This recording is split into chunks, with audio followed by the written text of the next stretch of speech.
बिस्मिल्लाहिर्रहमानिर्रहीम। अस्सलाम वालेकुम व्यूअर्स, मेरा नाम मोहम्मद शोएब सैयद और मेरा ताल्लुक़ एवेन्यू मार्केटिंग के साथ। व्यूअर्स, आज एक दफ़ा फिर एक बहुत ही अहम वीडियो के साथ आप लोगों के सामने हाज़िर हूँ। आज की वीडियो का ताल्लुक़ जो है वो पाकिस्तान के अंदर कुछ आप लोगों को इल्म होगा कि एफबीआर की तरफ से जो टैक्स को बढ़ाने के लिए इक़दामात किए जा रहे हैं उसके हवाले से है। और इसकी मैं आपको थोड़ी सी तफसील बताऊँगा कि अब जो फाइलर्स और नॉन फाइलर्स वाला एक सिलसिला चला करता था, कुछ थोड़ा सा सुनने में ये आ रहा है कि उसका इख्तिताम होने जा रहा है। और इसके अलावा जो फाइलर्स हैं उन पर भी और जो नॉन फाइलर्स हैं उन पर भी बहुत ज़्यादा सख्ती होने जा रही है। तो तफसील की तरफ जाने से पहले मैं आप लोगों से दरख्वास्त करूंगा कि एवेन्यू मार्केटिंग के चैनल को सब्सक्राइब कर लें, बेल आइकन को क्लिक कर लें ताकि आने वाली भी तमाम इन्फॉर्मेटिव वीडियोज़ आप लोगों तक बआसानी पहुँच सकें। व्यूअर्स, वीडियो के अंदर मैं आप लोगों को जो तफसील बताना चाह रहा था वो ये है कि जो एफबीआर है उसने एक नई पॉलिसी अनाउंस की है। और इस दफ़ा जो पॉलिसी अनाउंस की है उसके अंदर बहुत ज़्यादा सख्तियां हैं और जिसकी इजाज़त हमारे जो इस वक्त मौजूदा वज़ीर आज़म हैं शहबाज शरीफ साहब, उन्होंने दे दी है। और उसके बाद जो है वो ये नई पॉलिसी जो है वो इम्प्लीमेंट हो जाएगी। और नई पॉलिसी क्या है, उसके अंदर क्या क्या चीज़ें हैं, मैं आप लोगों को बताता हूँ। कि जो पहले हमारे यहाँ हुआ करता था कि फ़ाइलर और नॉन फाइलर का अलग अलग चक्कर होता था। फ़ाइलर जो है वो कम टैक्स देता था, जो नॉन फाइलर होता था वो थोड़ा सा ज़्यादा टैक्स देता था। लेकिन उसके बावजूद जो हमारा टैक्स रेवेन्यू है वो जो हदफ होता था, जो रिक्वायरमेंट होती थी, उससे कम हुआ करता था हमेशा। और उसकी बहुत ही सिंपल सी रीज़न है कि हमारे यहाँ जो है वो दो किस्म के टैक्सेस होते हैं। एक डायरेक्ट टैक्स होता है और एक इनडायरेक्ट टैक्स होता है। डायरेक्ट टैक्स तो सब देते हैं, चाहे वो अमीर हो या गरीब हो, सब लोग डायरेक्ट टैक्स दे रहे होते हैं। लेकिन जो इनडायरेक्ट टैक्स है जो कि ख़ास तौर पर अमीरों के लिए अमीरों के ऊपर इम्प्लीमेंट होता है, जिसमें बिजनेसमैन शामिल हैं, रिटेलर्स शामिल हैं, होलसेलर्स शामिल हैं, इंडस्ट्रियलिस्ट शामिल हैं। ये सारे लोग जो हैं ये इनडायरेक्ट टैक्स जो है वो इनके ऊपर इम्प्लीमेंट होता था। लेकिन ये इनडायरेक्ट टैक्स से बचने के लिए बहुत सारी चीज़ें करते थे, जिसमें सबसे पहली चीज़ ये इक़दाम किया करते थे कि ये अपने जो टैक्स रिटर्न्स हैं इनको फ़ाइल ही नहीं करते थे। अपने एसेट्स जो हैं वो जो एक्चुअल एसेट्स हैं वो डिक्लेयर नहीं किया करते थे। और इस वजह से इनके जो टैक्सेस हैं ये अपने टैक्सेस बचाया करते थे। तो अब ये सिलसिला जो है वो एफबीआर का प्लान है कि इसको ख़त्म किया जाएगा। फ़ाइलर और नॉन फाइलर की कैटेगरी को ही ख़त्म कर दिया जाएगा। ये कोई कैटेगरी नहीं होगी। आइदर आप जो है वो फ़ाइलर होंगे या फिर फ़ाइलर रहकर आप बिज़नेस कर सकेंगे, काम कर सकेंगे, चीज़ें ख़रीद व फ़रोख्त कर सकेंगे। या फिर आप अगर नॉन फाइलर हैं, आपने अपने टैक्स रिटर्न्स फ़ाइल नहीं करवाए हैं, तो फिर आप ये सारे काम यहाँ पर पाकिस्तान में रहते हुए नहीं कर सकेंगे। यानी कि फ़ॉर एग्ज़ाम्पल जो पाबंदियाँ लगाई गई हैं उनमें सबसे सर फ़हरिस्त जो है वो आप प्रॉपर्टी नहीं ख़रीद सकेंगे अगर आप नॉन फाइलर हैं तो। दूसरी चीज़ ये कि आप गाड़ियाँ नहीं ख़रीद सकेंगे। तीसरी चीज़ ये कि आप पाकिस्तान से बाहर ट्रैवल नहीं कर सकेंगे सिवाय जो मज़हबी त्यौहार हैं उनके अलावा। जितनी भी ट्रैवलिंग है उस पर नॉन फाइलर्स के ऊपर पाबंदी होगी बहुत ज़्यादा। इसके अलावा आप बैंक अकाउंट भी नहीं खुलवा सकेंगे। जो बेसिक बैंक अकाउंट है, जो कि करंट अकाउंट कहलाता है, सिंपल सा, जिसकी 5 लाख रुपए सालाना लिमिट होती है ऑलमोस्ट, ये वाला बैंक अकाउंट तो शायद आप खुलवा सकेंगे। लेकिन जिन लोगों की सालाना 5 लाख रुपए इनकम या उससे कम इनकम है, उनका टैक्स फाइल करने की ज़रूरत भी नहीं है, उनके ऊपर टैक्स लगता भी नहीं है। तो जो लोग, ऑब्वियस सी बात है कि इससे ज़्यादा इनकम जिनकी आती है, 5 लाख रुपए से ज़्यादा जिनकी इनकम आती है, जब वो बैंक अकाउंट खुलवाने जाएंगे तो ऑब्वियस सी बात है कि उनको फाइलर होना पड़ेगा, उनको अपने रिटर्न्स फाइल कराने पड़ेंगे और फिर उसके बाद वो अपने बैंक अकाउंट्स खुलवा सकेंगे। फिर जिन लोगों ने बैंक अकाउंट्स खोले हुए हैं वो इन्वेस्टमेंट नहीं कर सकेंगे किसी भी किस्म की। जैसे कि मैंने पहले बताया आपको कि ना वो प्रॉपर्टी ख़रीद सकेंगे, प्रॉपर्टी में इन्वेस्टमेंट कर सकेंगे, ना वो गाड़ियों में इन्वेस्टमेंट्स कर सकेंगे, ना ही वो लोग जो है वो जो म्यूचुअल फंड्स होते हैं उसमें इन्वेस्टमेंट्स कर सकेंगे, ना ही वो सिक्योरिटीज़ ख़रीद सकेंगे बैंक से। तो ये तमाम चीज़ें, ये तमाम इन्वेस्टमेंट्स पर पाबंदी होगी जो नॉन फाइलर्स होंगे उन पर। फिर थोड़ा सा मैं आपको ये समझा दूं कि बहुत सारे लोग ये कहते होंगे कि जी हम तो अपना टैक्स देते हैं, ख़ास तौर पे वो लोग जो कि सैलरीड पर्सन है मेरी तरह के। تو ہم اپنا ٹیکس دیتے ہیں، ہماری کمپنی تو پہلے ہی ہمارا ٹیکس کاٹ کے ہمیں سیلری دیتی ہے. تو بالکل ایسا ہی ہے. جو پاکستان کے اندر سب سے بڑی کمیونٹی جو کہ ٹیکس دیتی ہے وہ سیلریڈ کلاس ہے. پاکستان کا سب سے زیادہ ٹیکس کلیکشن سیلریڈ کلاس سے ہی ہوتا ہے. جو بزنس مین ہیں، جو انڈسٹریلسٹ ہیں، جو ہول سیلرز ہیں، ریٹیلرز ہیں، یہ تمام لوگ اپنے ٹیکس سے جو ہے وہ اپنی بچت کرتے ہیں، اپنے ٹیکس کے اندر بچت کرتے ہیں دوسرے طریقوں سے. آبویسلی یہ ٹیکس اپنی جو ایسٹس ہیں وہ ڈکلیئر نہیں کرتے صحیح، اور جو چیزیں ہیں وہ ساری اپنی بتاتے نہیں ہیں، اپنے ریٹرنز فائل نہیں کرتے. تو آبویسلی ان کے جو ٹیکسز ہیں یہ پاکستان میں بہت ہی کم آتے ہیں. جو ایک انٹرنیشنل سروے کے مطابق دیکھا گیا ہے، جو نمبرز میں نے دیکھے وہ میں آپ کو بتا دوں کہ دوسرے ملکوں میں جو tax to G D P کا ریشو ہوتا ہے وہ کوئی تقریباً 15-16% ہوتا ہے، اور پاکستان میں جو tax to G D P کا ریشو ہے وہ 8% سے بھی کم ہے. یعنی اس کا مطلب یہ ہے کہ ہم مور دین 50% جو ہے وہ ڈیفیسٹ میں جا رہے ہیں، یعنی کہ ٹیکس ہمارا کم آتا ہے.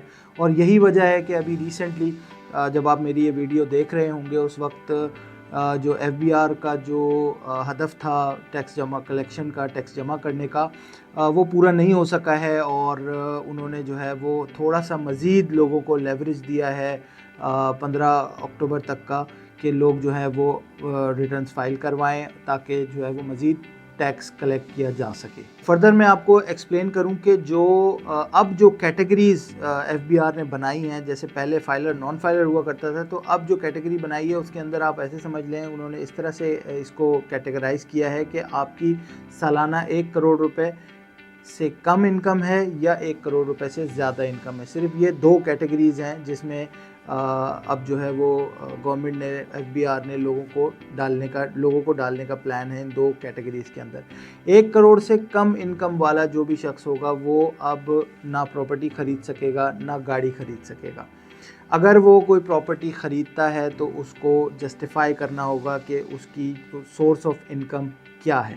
جیسے کہ فار ایگزامپل آبویسلی بہت سارے لوگوں کے ذہن میں سوال آئے گا کہ بھائی میں میری اگر income for example 70 lakh 80 lakh روپے ہے سالانہ، اور میں کوئی آلٹو گاڑی خریدنا چاہتا ہوں جو کہ 20-22-25 لاکھ روپے کی مجھے سیکنڈ ہینڈ مل جائے گی، یا میں نئی گاڑی خریدنا چاہتا ہوں جس کی کوئی لگ بھگ قیمت 30 لاکھ روپے کے قریب ہے، تو میں تو خرید سکتا ہوں. تو آبویسلی آپ وہ گاڑی ضرور خرید سکیں گے. لیکن اگر فار ایگزامپل آپ کی انکم 70-80 لاکھ روپے ہے اور آپ کوئی بڑی گاڑی خریدنے جاتے ہیں جس کی قیمت 1 کروڑ روپے سے زیادہ ہے، تو آبویسلی بات ہے کہ یہ جو نمبرز ہیں یہ آپس میں نہیں بیٹھتے. کہ ایک سال میں آپ کی انکم جنریٹ ہو رہی ہے 70 لاکھ روپے اور آپ گاڑی خریدنے جا رہے ہیں 1.5 کروڑ روپے کی، 2 کروڑ روپے کی.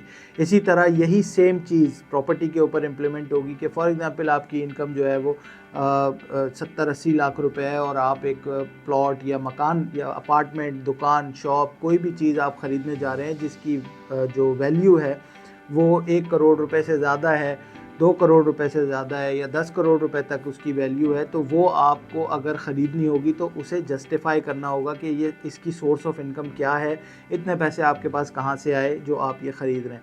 آبویسلی جو لوگ پراپرلی اپنے ریٹرنز فائل کر رہے ہوں گے ان کو کوئی پرابلم نہیں ہوگی. وہ ان کی انکم اگر فار ایگزامپل 60-70 لاکھ روپے ہے اور وہ کوئی 1 کروڑ روپے کی پراپرٹی خریدنے جا رہے ہیں، تو ان کا جو کیا کہتے ہیں ان کی جو سورس آف انکم ہوگی وہ انہوں نے مینشن کی ہوئی ہوگی.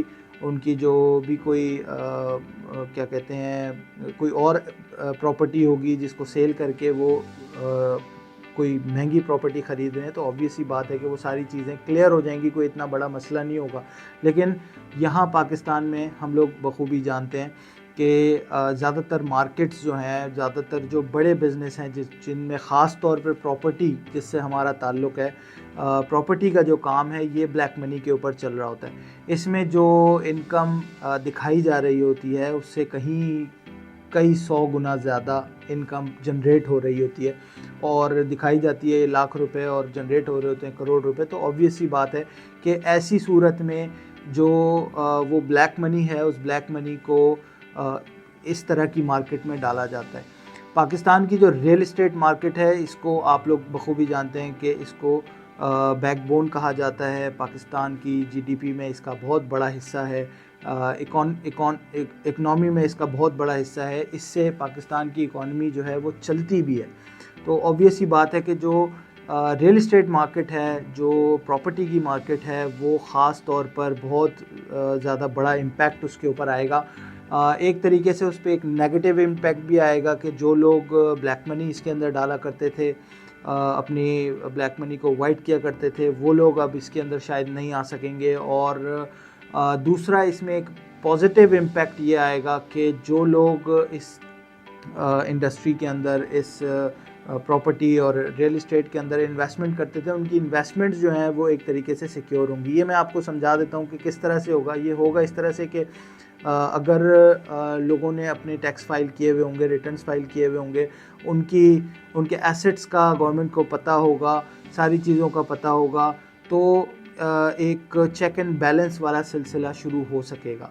और ऑब्वियस ही बात है कि हमारे यहाँ चेक एंड बैलेंस इसी वजह से नहीं है कि इतना ज़्यादा ब्लैक मनी मौजूद है इन मार्केट्स के अंदर, ख़ास तौर पे रियल इस्टेट की मार्केट के अंदर, कि उसका चेक एंड बैलेंस हो ही नहीं पाता। जब टैक्सेस का नहीं पता होता, गवर्नमेंट को ये पता नहीं होता कि किसके पास कितने पैसे हैं और वो कहाँ पर खर्च कर रहा है, तो ऑब्वियस ही बात है कि ये जो चेक एंड बैलेंस है, जो मार्केट को स्टेबल करने वाली चीज़ है, वो नहीं हो पाती। बहुत सी जगहों के ऊपर, बहुत सी सोसाइटीज़ में ये होता है कि एक आर्टिफिशियल बूम आता है। उस आर्टिफिशियल बूम के अंदर जो है वो जो ब्लैक मनी वाले लोग हैं, जब कोई एमनेस्टी आती है या गवर्नमेंट की तरफ से कोई रिलीफ आता है, तो वो क्या करते हैं कि वो उन सोसाइटीज़ में, उन प्रोजेक्ट्स में, उन प्रॉपर्टीज़ में इन्वेस्टमेंट करते हैं। और जो आम आदमी है जो कि लीगली सारी चीज़ें कर रहा है, वो जब देखता है कि वहाँ पर इतना बूम आया हुआ है, तो वो एक ओवर प्राइस्ड प्रॉपर्टी बाय कर लेता है और फिर उसके बाद वो वहाँ पर फंस जाता है। और जो असल